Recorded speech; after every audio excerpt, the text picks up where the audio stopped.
Hi, this is Brian. Welcome back to another episode of Philosopher's Notes TV. Today, we've got another great book, Coaching the Mental Game by H.A. Dorfman.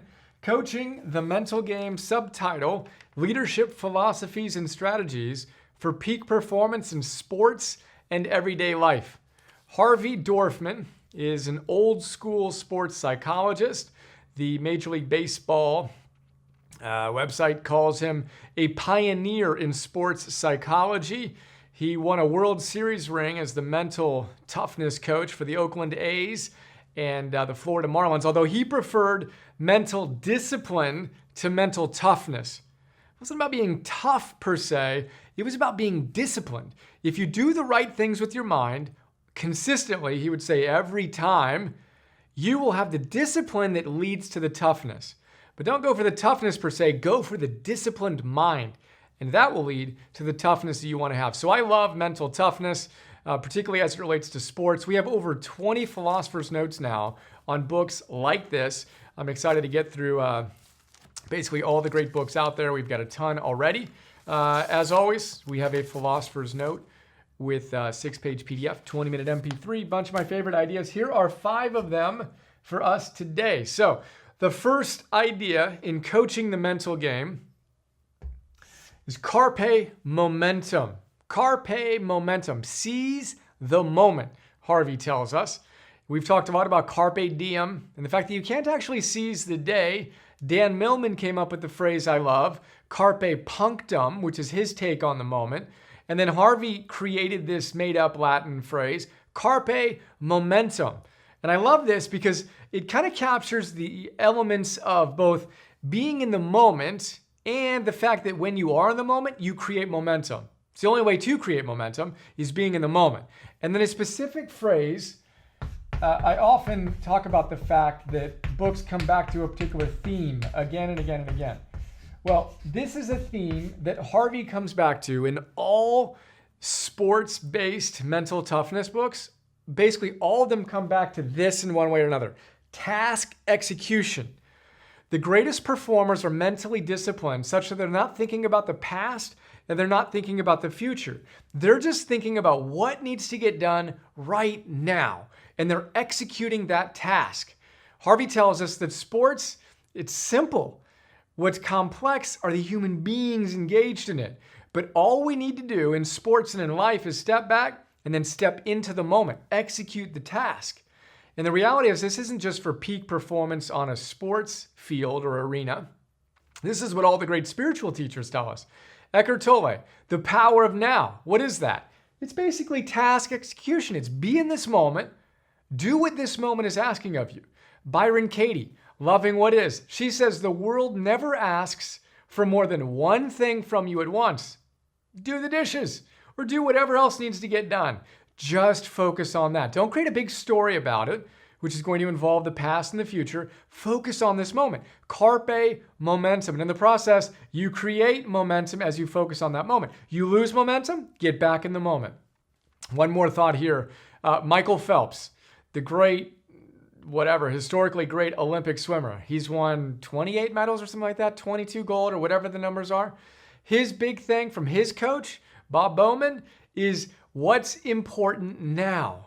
What's important now? That was his mantra, which is basically his way to get him into this task execution. And Bob Bowman says that's what made Michael Phelps different. Most people, he says, if most swimmers feel good, they swim good. If they don't, they don't. But Phelps could make himself do what needed to get done. He constantly focused on this. What's important now? Task execution, carpe momentum. The second big idea is the cycle. So another theme that Harvey comes back to is the performance cycle. So there's 3 aspects to the performance cycle that are repeated again and again and again in any activity. There's the approach, which is basically task execution. You want to approach whatever you need to do with as much excellence as you can, completely focused on that. You have control over that.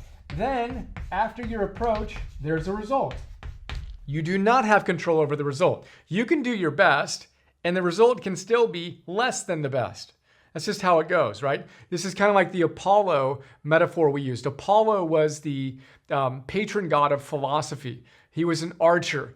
And Apollo knew that the only thing he had control over was shooting the arrow straight. But once he released the arrow, forces outside of him could control it and influence it. The wind could kick up, anything could happen. He wasn't in control of the results, therefore he was indifferent to the results, and he was completely focused on the approach. Now, once the result happens, then you're back in control. You get to choose your response. So 3-step process: approach, how you approach the task, the result from it, and then your response to the result. You want to ruthlessly focus on what's within your control, the approach and the response. Let the result be what it is. All you care about in terms of the response is getting back into task execution. Doesn't matter. Pass was dropped, you got a short-term memory problem. You don't even remember it. You're back to the next task. What needs to happen? One of my favorite stories here, watching a Super Bowl a few years ago, 2-3 years ago, Tom Brady did this one play, threw an interception. But the next time he was in that situation, he ran the exact same play and got a touchdown. Short-term memory. He was focused on the approach and the response. Sometimes you're not going to have an ideal result. Irrelevant to the mentally disciplined peak performer. That's our cycle. And again, that repeats itself every single day, not just in sports, but in our lives. Third big idea here is a fun parable, which you may have heard. And Dorfman shares this story in the context of gaining perspective. So as a coach, working with different athletes will have different perspectives. You as a coach need to realize that and cater your language and craft your language to meet them from where they're coming from, right? But he uses this parable to bring the point home. So imagine 6 blind guys who have never seen an elephant. Rewind, right? Ancient times. This comes out of India. Classic Hindu, Buddhist, Jainist story, right? So you've got 6 blind guys who come up to an elephant. They have no idea what it is. And they each approach the elephant from a different perspective. So the first guy comes up and he touches the elephant's side. And he says, wow, the elephant's like a wall. It's just this thick mass. It's like a wall, right? And then another guy comes up from behind and he touches the tail. And he says, no, the elephant's like a rope. Feel this thing. It's like a rope, right? Another guy comes from the front. He touches the trunk. And he says, man, the elephant's like a snake. Another guy touches the ear and he says, no, it's like a big fan. And then the 6th guy touches it touches the elephant's leg. And he's like, this is like a tree trunk, right? Now, these are blind guys who had one perspective, a partial perspective, but they were all convinced they were 100% right? So they had a partial truth, but they thought that partial truth was 100% right. And Ken Wilber makes the point that no one is smart enough to be 100% right. We all have a partial perspective. We're like those blind guys. Now, we might be touching the tail and the side and the leg, but we're still partial. We're never going to be 100% right. So the best among us, the wisest communicators and relators among us, know that, and they step back, and they never pretend they're 100% right, and they never pretend that someone's 100% wrong. No one has 0% of the truth, and no one has 100% of the truth. So if we want to navigate challenging conversations, whether that's with our spouse or with someone who voted for someone else politically, we don't want to start with the differences. We want to start with what we share in common and say, yeah, okay, well, I can see that perspective, right? We want to find the partial truth in our mutual perspectives. And then we want to respectfully, gracefully get to the outer edges, still with humility that we may not have it all figured out while we navigate toward a shared truth. That's a good way to build perspective, the blind men. And then he had a couple other great parables, so let's share one more. He's got a story about donkeys. So this story is to bring the point home that as a coach, you can't make everyone happy all the time. Not possible. And if you try to do that, you're going to drive yourself crazy and you're not going to perform at a high level. So here's the story of the donkeys that you might have heard as well. So rewind. We're back in ancient times. You've got a father and a son who need to travel across a few different towns to sell their donkey, right? So they start off early in the day, and the dad is walking with the rope, pulling the donkey, and the son, the little boy, is on the donkey. And they cruise into the next town.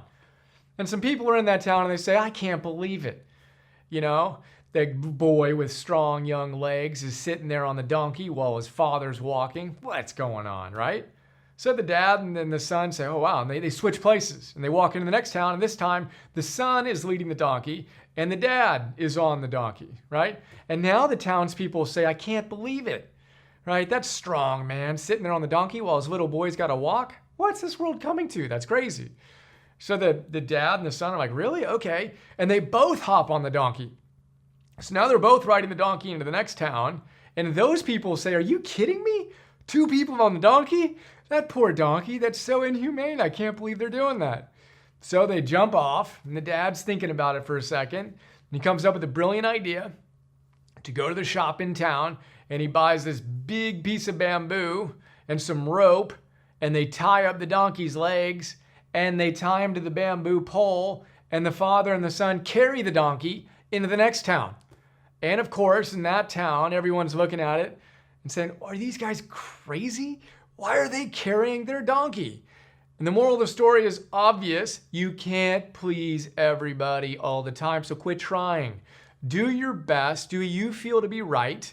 Learn from your mistakes and let that be adequate. Remember the donkeys. And there you go. Donkeys and blind men. Then our 5th big idea here is Percussus Resurgo. So another Latin phrase. This one is a real one. Percussus Resurgo. This is from a section on relentlessness. A mentally strong, a mentally disciplined and tough competitor is relentless in working these cycles and executing the task.